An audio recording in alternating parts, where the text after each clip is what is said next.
Pelaksanaan ujian nasional atau UN dengan mata pelajaran bahasa Inggris terjadi persoalan seperti yang terjadi di Madrasah Aliyah Sunan Ampel di Kecamatan Lamongan, Jawa Timur. Di sekolah ini listening yang diputar melalui compact disc CD tidak sinkron dengan soal ujian yang diterima peserta.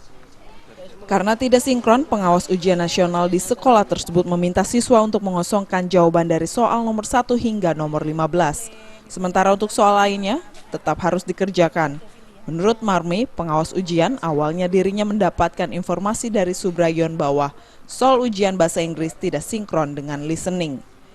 Nah, tadi kan saya dapat informasi dari Subrayon, kalau ada soalnya itu nggak cocok dengan listeningnya. Gitu. Apa aja yang nggak cocok, Ibu?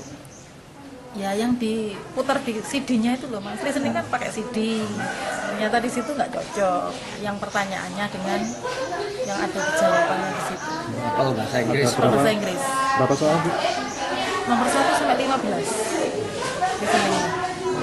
Tapi tetap dilanjutkan, Bu?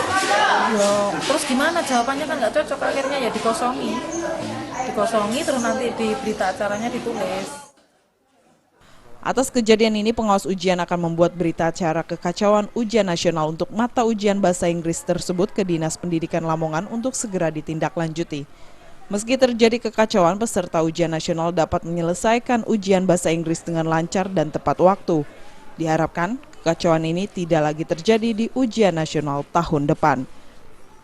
Dari Lamongan, Jawa Timur, Muhammad Baswair melaporkan.